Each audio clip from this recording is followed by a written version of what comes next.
Amigos, ¿cómo están? Muy buena noche. Esta es una emisión más de Profesionistas por el Progreso. Y en nombre de su conductor titular, Marco Antonio Méndez, les quiero dar la más cordial bienvenida. Y bueno, aprovechando la inercia que traíamos del programa anterior, le pedí a mi querido amigo Raúl Fraga que me hiciera el favor de acompañarme para darle la bienvenida a nuestro invitado de Troncha. Raulito, muchas gracias, hermano, por esa solidaridad con Marco. Te agradezco mucho que me hagas el favor de acompañarnos para poder recibir a nuestro invitado. Un privilegio ser parte de esta familia de Astele.tv. Es correcto, lo dices bien, somos familia. Como tal, estamos para apoyarnos. Y bueno, pues con mucho gusto darle la bienvenida al ingeniero Diego Altamirano Portillo. Diego, un placer recibirte. Muchas gracias por estar con nosotros. Y creo que el tema del día de hoy es un tema sin duda trascendente, relevante y por demás creo que a mucha gente le va a mover. Todo eso que de alguna manera, el baúl de los recuerdos lo vamos a abrir de una manera de golpe para que la gente pueda en algún momento poder sentir esa nostalgia de que yo no sé hasta dónde todo tiempo pasado sea mejor. Bueno, no lo sé. Pero me parece que lo que está por venir también puede ser bueno. Diego, bienvenido. Muy bien, y muchas gracias por acompañarnos. Oye, un gran tema, Raulito, que vamos a platicar el día de hoy. Sí, como no, un tema central que tiene que ver con la historia contemporánea de nuestro país, con el desarrollo como punta de lanza que ha constituido ni más ni menos que el ferrocarril. Y hoy, con la presencia del ingeniero, tenemos la oportunidad de contar con una de las voces más que autorizadas para poder retratarnos de cuerpo completo qué está representando en la historia mexicana el ferrocarril, pero sobre todo cómo es ahora la locomotora clave que impulsa hacia nuevos espacios de progreso, ingeniero. Así es. Pues, como ya lo han dicho ustedes bien, los ferrocarriles mexicanos, que es nuestro tema de hoy en la noche, vamos a dividir la charla en dos. Sí. Primero los trenes de carga y posteriormente los trenes de pasajeros, el por qué ya no existe el añorado y romántico tren de pasajeros, por qué ahora se sustituye por nuevas tecnologías para llegar finalmente al tren importante que es el interurbano. Empezaremos con decirles que aquí hay historia, hay geografía, porque México tiene todos esos ingredientes para hablar del ferrocarril. Y hay cultura. Hay cultura. Porfirio Díaz, en su periodo de su gestión, fue el que logró el que los ferrocarriles desarrollaran de los centros de consumo a los centros de producción y viceversa, y la importación y la exportación vía fronteras y vía puertos. Y creo que dentro del contexto histórico de nuestro país, no podríamos hablar de la Revolución Mexicana sin el ferrocarril. Así es. Sobre todo esa memoria gráfica que tenemos acceso a ella, invariablemente en cualquier memorabilia que revisemos, vamos a ver a la gente subida en el ferrocarril, ¿sí? Las fuerzas, en su momento carrancistas, villistas, zapatistas, lo que fueran, siempre usando el ferrocarril como el medio de transporte. Así es. Para poder llegar al punto de la lucha. Entonces, de la parte histórica también creo que es fundamental, claro, el que lo podamos destacar. Y la geografía tan difícil de nuestro país también.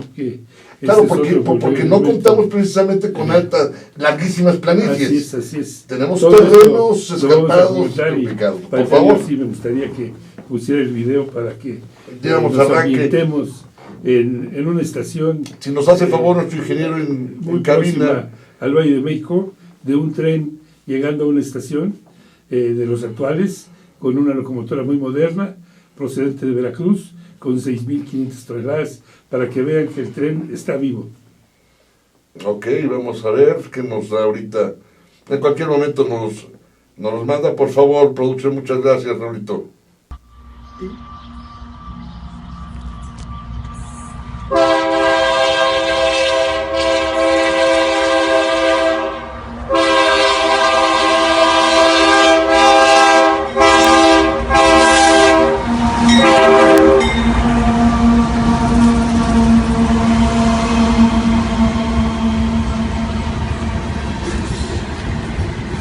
Pueden ver, este es un tren. Es un tren de los muchos privados que se hicieron en 1996, cuando se tuvo que cambiar la Constitución, porque de las empresas prioritarias, Teléfonos de México, Comisión Federal de Electricidad, Petróleos, etcétera, por disposiciones del presidente aquel entonces, ya se pudo modificar y se combinó con el sindicato, empezar a hacer concesiones. Para hacer las concesiones se tuvo que dividir en regiones. Por ejemplo, hoy tenemos un ferrocarril que es el Kansas City Southern, con su sede en Monterrey, que tiene aproximadamente 4.500 kilómetros de desarrollo, pero que ya entra en el movimiento de los trenes unitarios, de los trenes que son el pivote de la economía para el Tratado de Libre Comercio. Y también tenemos el ferrocarril mexicano, que es Ferromex, de los señores Larrea, correcto, que tan negocio es que dicen que les deja más que el mismo cobre. Correcto. Además tenemos otra empresa que se llama Ferrosur, que es la que une el puerto de Veracruz y el puerto de Coatzacoalcos. Bien. Sin omitir, ahí tiene, este es el tren moderno al que vamos a llegar finalmente, ¿no? Ese es correcto, el motivo de nuestro tema. Pero siguiendo con los trenes de carga, ¿qué sucede? Tenemos ya bien distribuidas las fronteras al norte, la principal es de Nuevo Laredo, la que le sigue en orden de importancia El Paso, Ciudad Juárez, y luego Piedras Negras y Mexicali y todas estas fronteras. Y los puertos, por el lado del Golfo, pues el principal puerto es Veracruz, correcto, porque ahí se recibe, estas son las locomotoras modernas de 4.400 HPs que se están ya usando en México para hacer los trenes unitarios, que en las planicies maneja 10.500 toneladas. Pónganse ustedes a pensar, para manejar ese volumen, ¿cuántos trailers necesitan? Sí, claro, ¿Cuántos accidentes? ¿Cuánto desgaste de carretera? Y este trenes tiene la particularidad que los maneja dos gentes nada más, correcto, un conductor y un maquinista. No nos podemos sustraer de la importancia del ferrocarril por la mal llamada bestia. No.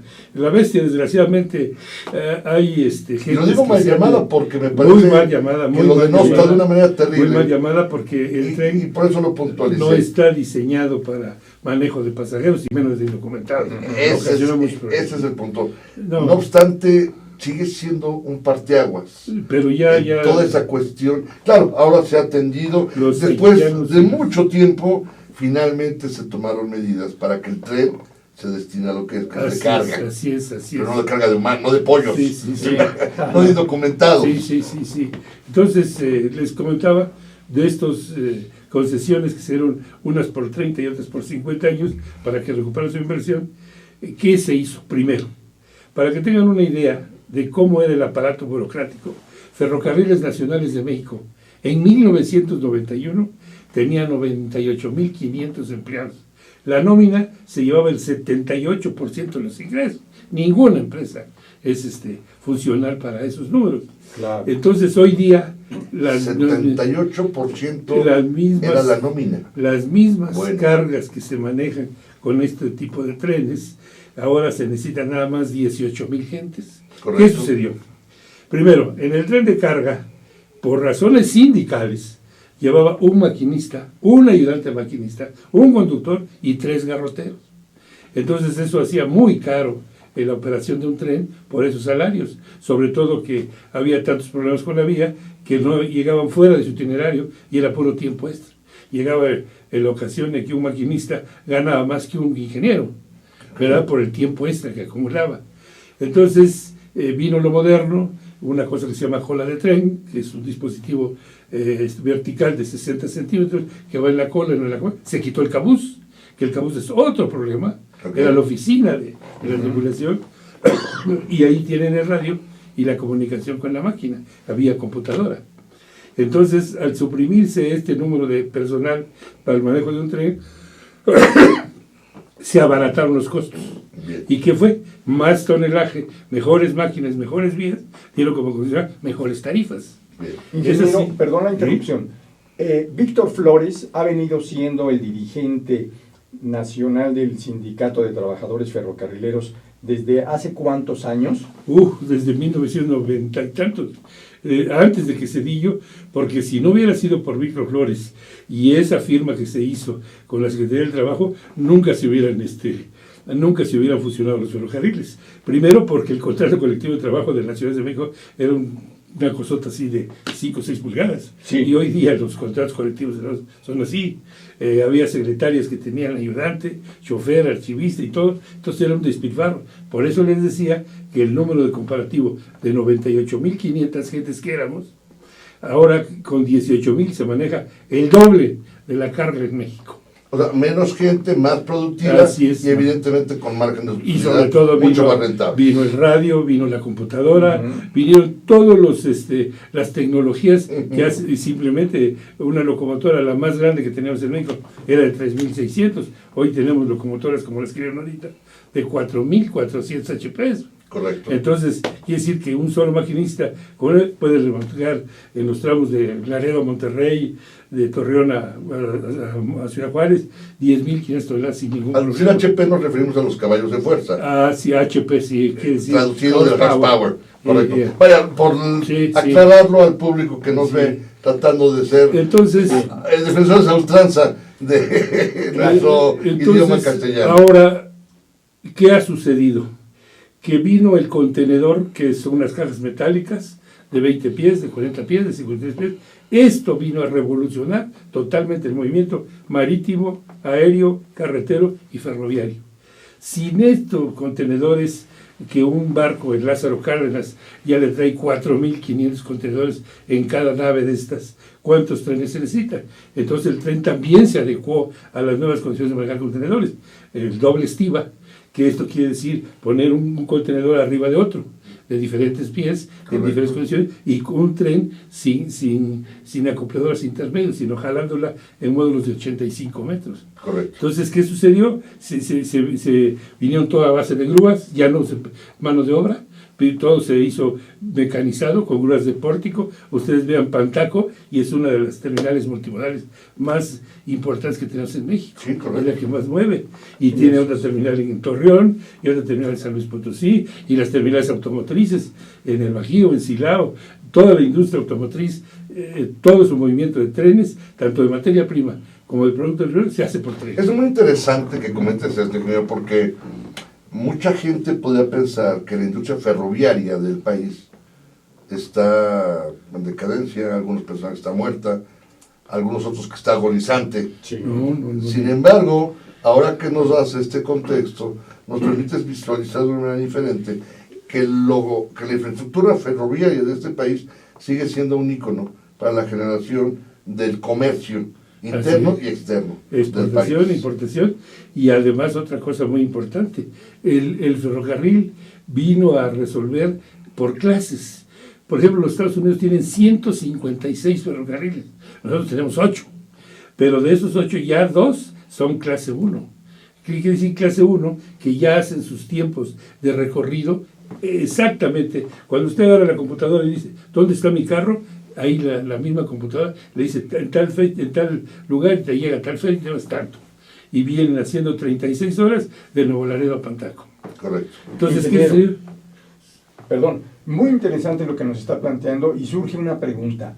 ¿Dónde se forman los profesionales de la industria ferrocarrilera en México? Bueno. Yo soy un caso atípico de eso. Yo salí de la escuela, yo soy ingeniero civil de origen, sí. Nada más que tuve la suerte, de mi primer servicio prestado a los ferrocarriles durante 50 años. ¿Qué tal? He trabajado en todos los ferrocarriles, incluyendo fui director general del Ferrocarriles Unidos del Sureste, que ahora ya no existe, el que corre de Coatzacoalcos a Mérida. Fui director del Ferrocarril Chihuahua del Pacífico, que ahorita tocamos ese otro punto que es muy importante.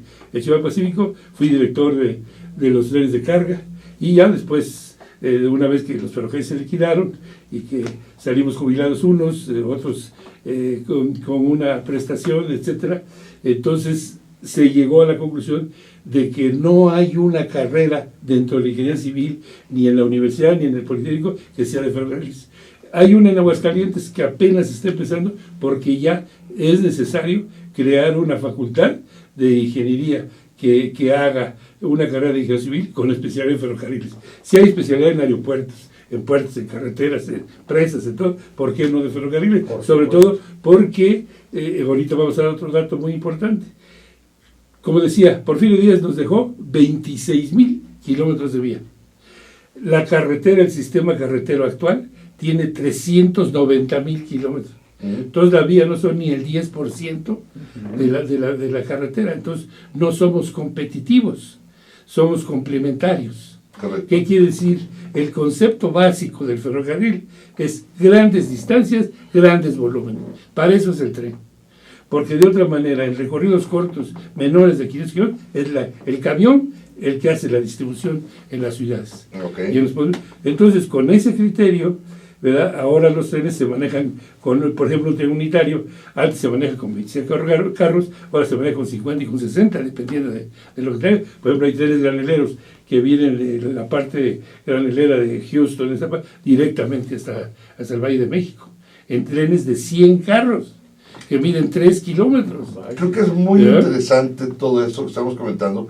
Si nos permite, si vamos a tener que hacer un corte. Mira, ahí está un poquito de lo que es la formación del tren. Sí, pero este ya es del pasajero. Correcto. Todavía no termino con el tren de carga. Vamos a hacer nuestro primer corte. En cuanto regresemos, si me haces favor, concluimos con la parte del tren de carga y pasamos con lo que trae el transporte de pasajeros. Okay. Madre, por favor. Raulito, ¿algún No, comentario? muy importante, porque los ferrocarriles están en el alma, en la historia, en la cultura, en la herencia de usos y costumbres de todas las familias de México. Claro. Así que, después de la pausa, el ingeniero nos va a seguir ilustrando con esta información clave que qué bueno que se está difundiendo a través de la televisión por internet de astele.tv, porque debe difundirse y conocerse las grandes bondades que tiene esta industria, ingeniero.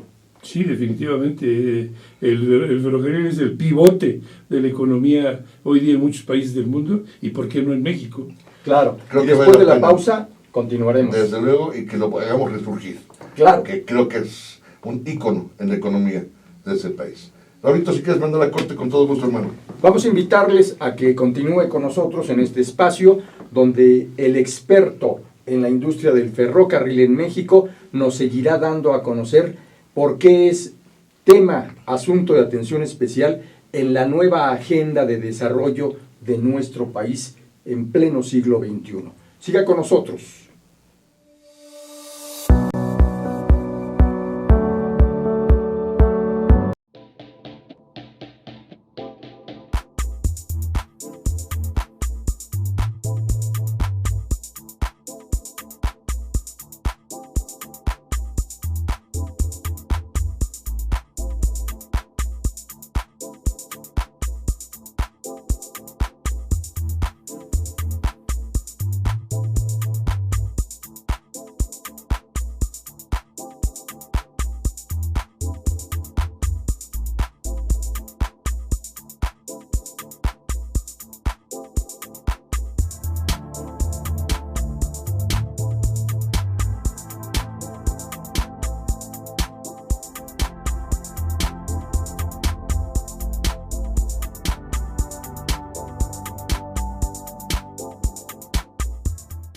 Ruiz Robles, corredores públicos y peritos traductores. Trabajamos para darles seguridad, confianza y un servicio profesional en sus asuntos relacionados a fe pública, valuación, arbitraje comercial, asesoría jurídica y traducciones.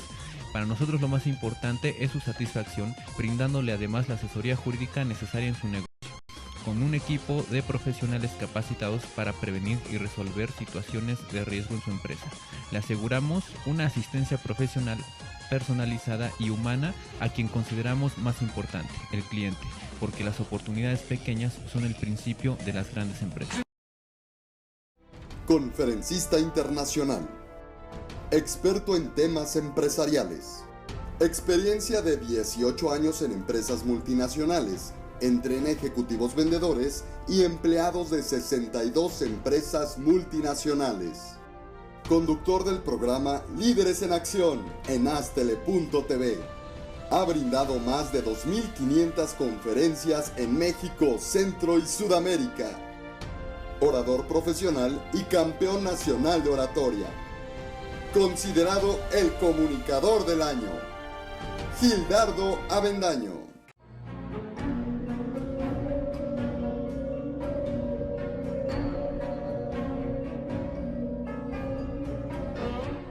Rosso Fragola. Arte en fresa que seduce tus sentidos.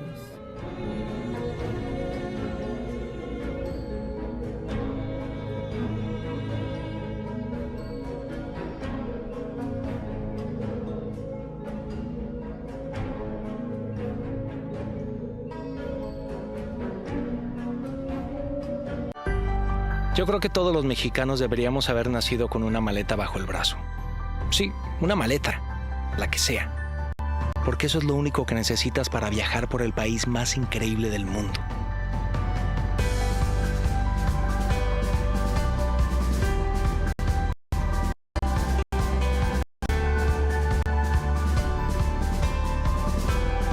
México es como un gran país, pero con muchos países pequeñitos.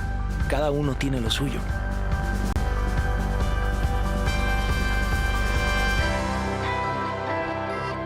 A este país no lo puedes explicar. Tienes que llenarte los ojos de México, el corazón de México, explorarlo, fotografiarlo, compartirlo, devorártelo. Por eso no importa si son vacaciones o no, si viajas lejos o cerca, en avión o en coche. Si tienes ganas de viajar, tienes plan con México. Viajemos todos por México.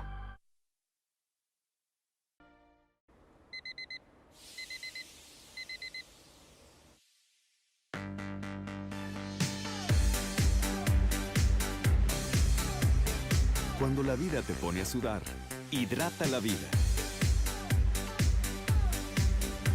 Electrolit, científicamente hidratante.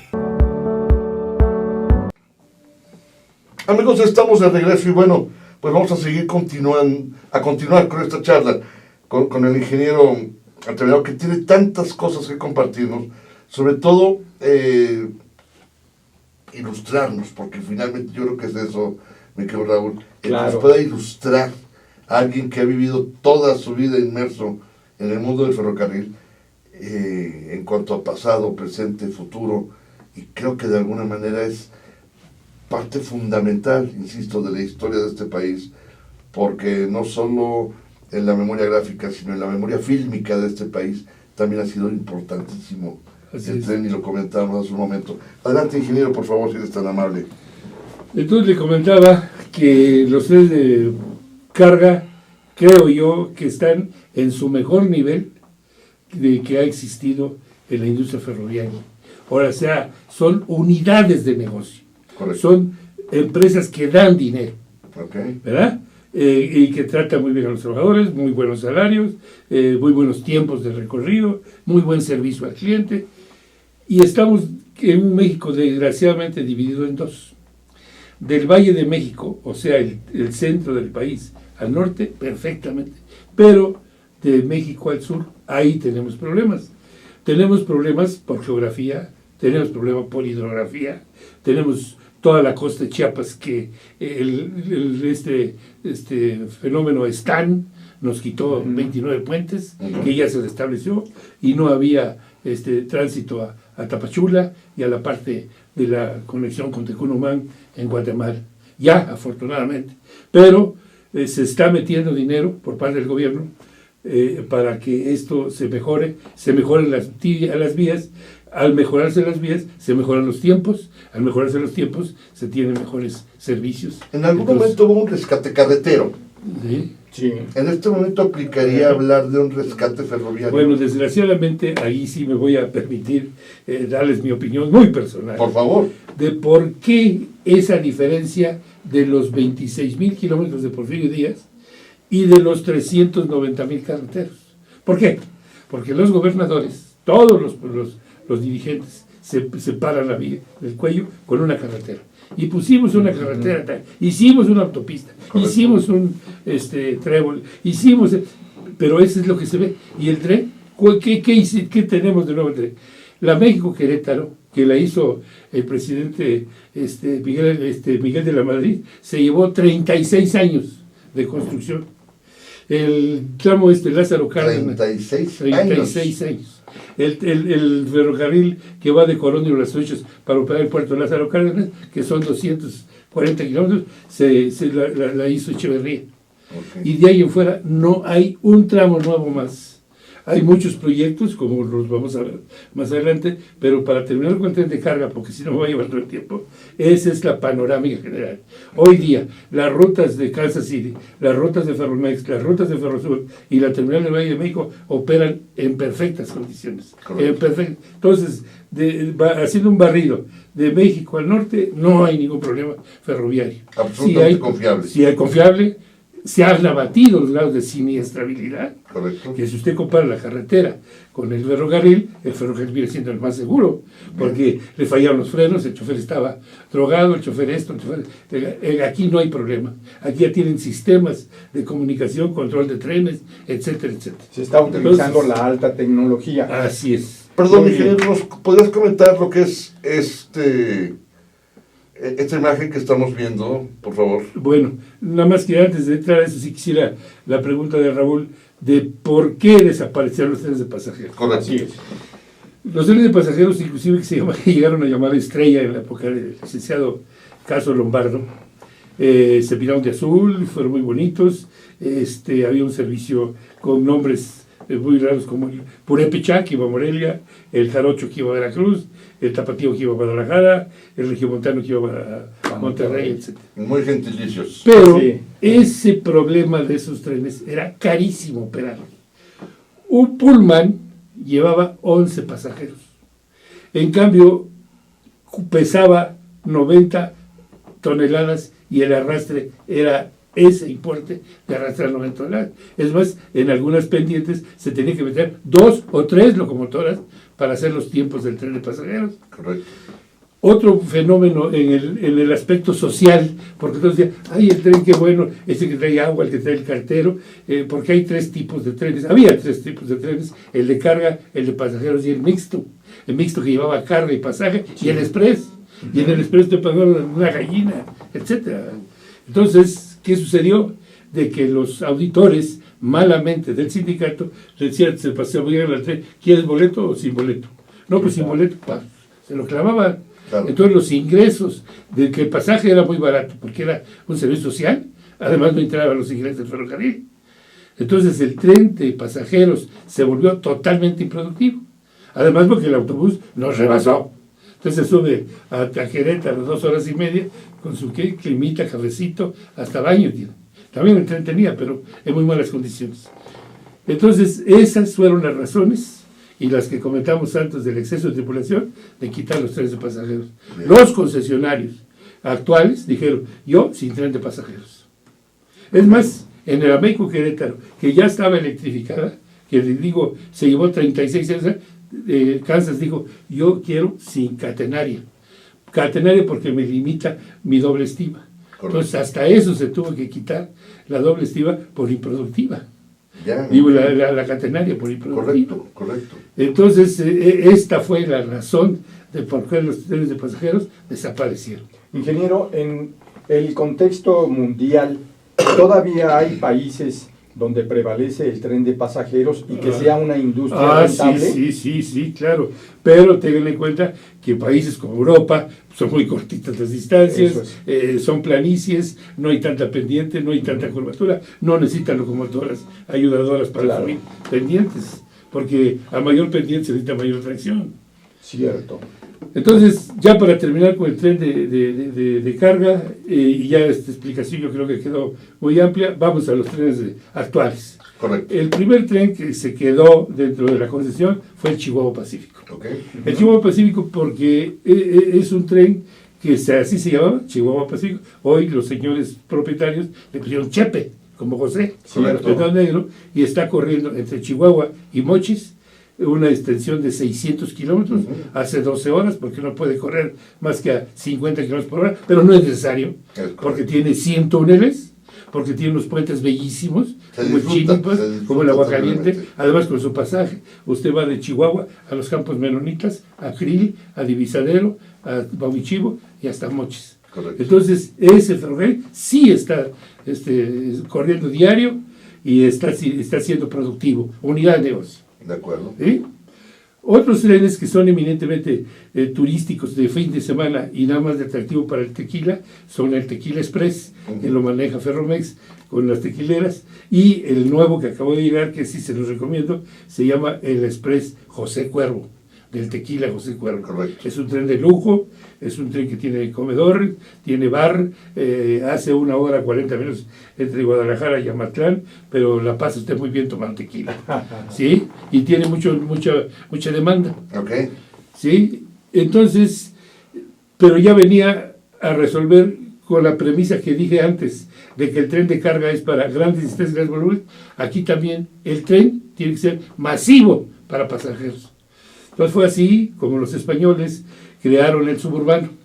El suburbano tiene una concesión que va de Buenavista, pasa Tlalnepantla, Fortuna, Tlalnepantla, Lechería, Tultitlán y Cuautitlán. Ese tren maneja hoy por hoy 200,000 pasajeros diarios. Correcto. Con 9 carros en las horas pico y con 4 carros en las horas valle. Es un tren rentable. Correcto. Pero el éxito va a ser cuando se construyan los 20 kilómetros que faltan de Cuautitlán a Huehuetoca, porque los españoles le llaman tren de cercanías aquel que recorre hasta 50 kilómetros. Y el caso de nosotros es Buenavista, Huehuetoca son 47 kilómetros. Entonces, cuando eso suceda, que ya debe ser el año que entra, en los próximos, porque tiene mucha visión, ahora hay un esquema que se llama APP, que son las sesiones público-privadas, Sí. donde rescopela su dinero. Aquí nos pusieron hacer 20 kilómetros de una vía paralela para que pasen los trenes de carga, porque el tren de pasajeros, el suburbano, tiene que estar confinado. Correcto. Por las altas velocidades. Así es. Es un tren que corre a 120 kilómetros por hora. Bien. ¿Sí?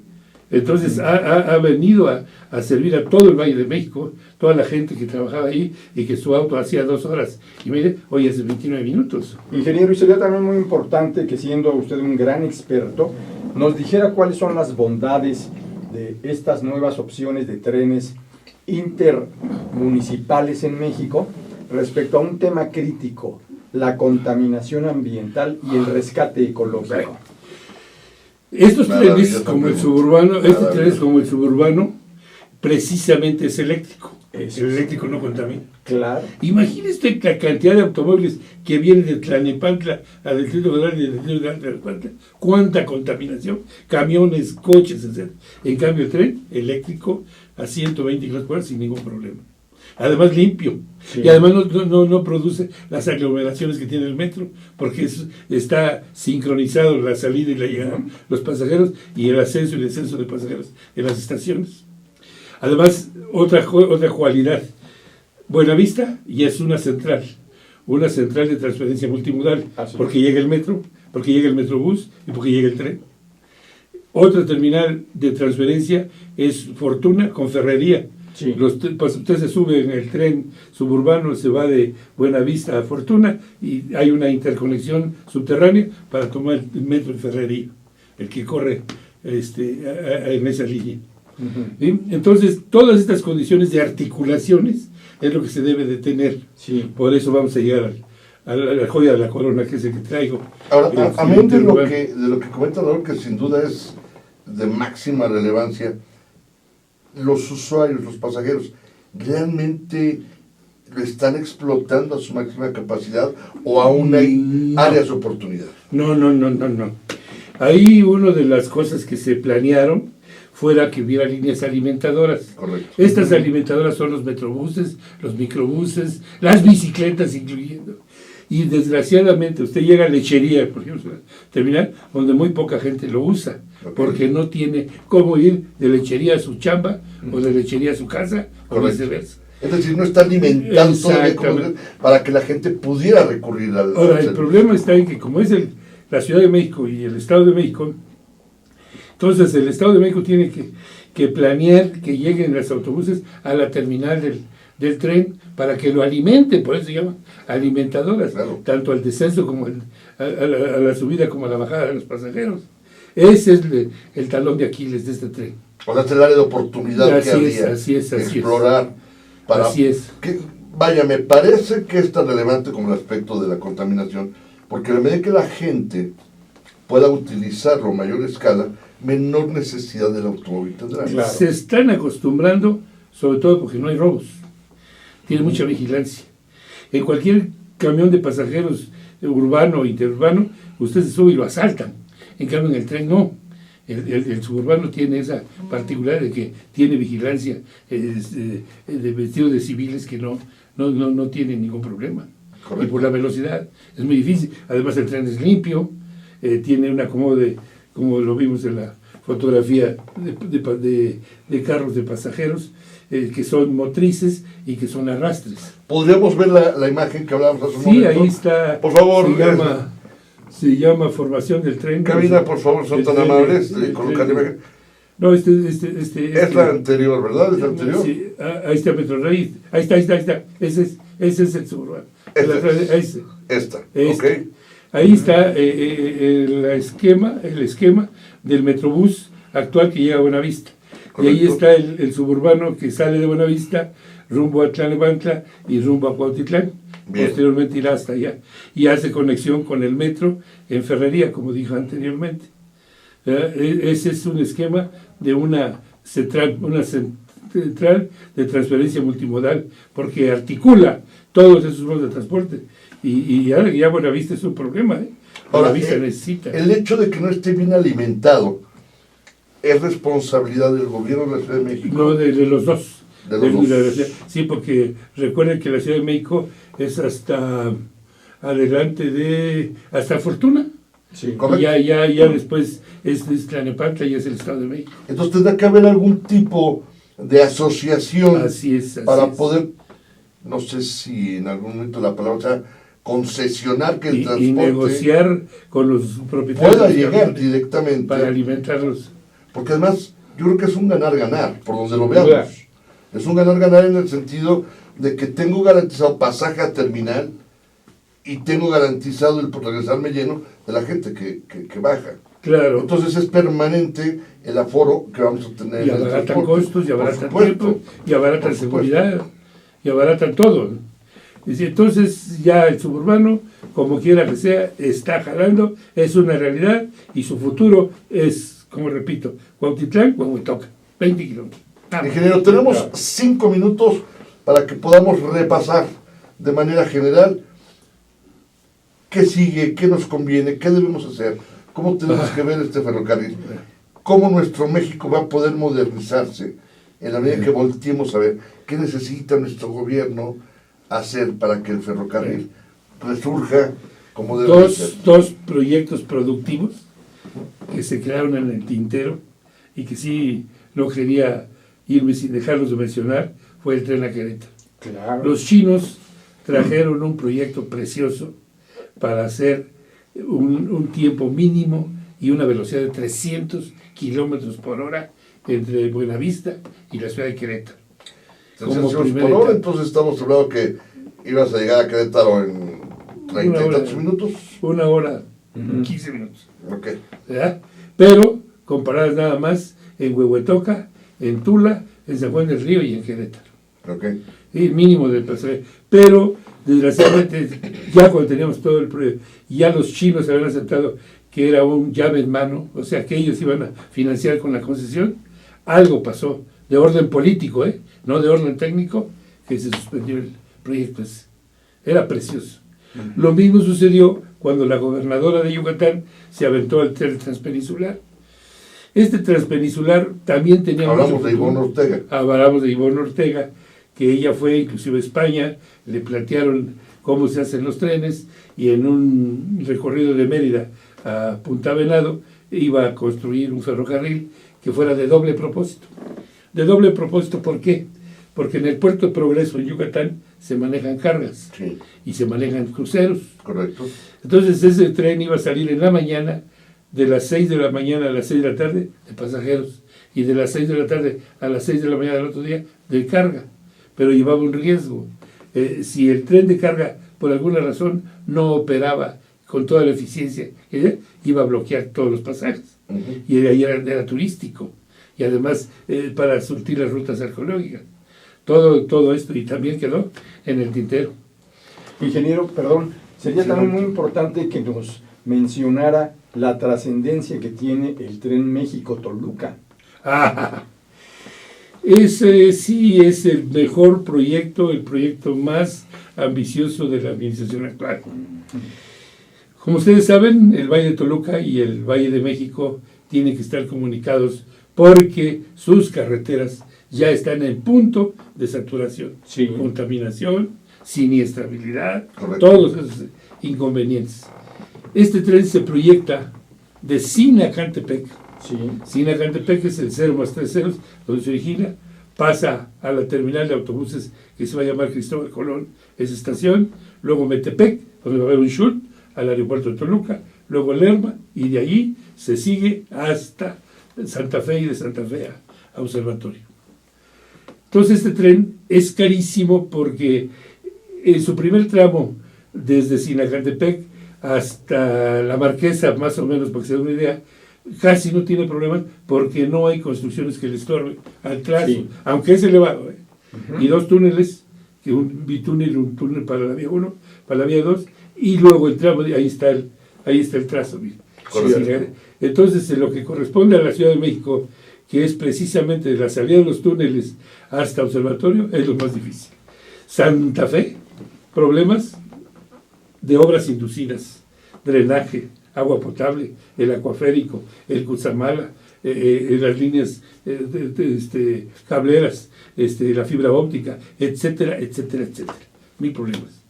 Luego, el problema de los vecinos, Claro. que por razón natural, como dice, por uso y costumbre, se rehusan. No al tren, se tuvo que cambiar el trazo para poder hacerlo, para que invada el derecho de vía, pero federal, como es el Estado Mayor Presidencial, etcétera, etcétera. Sí.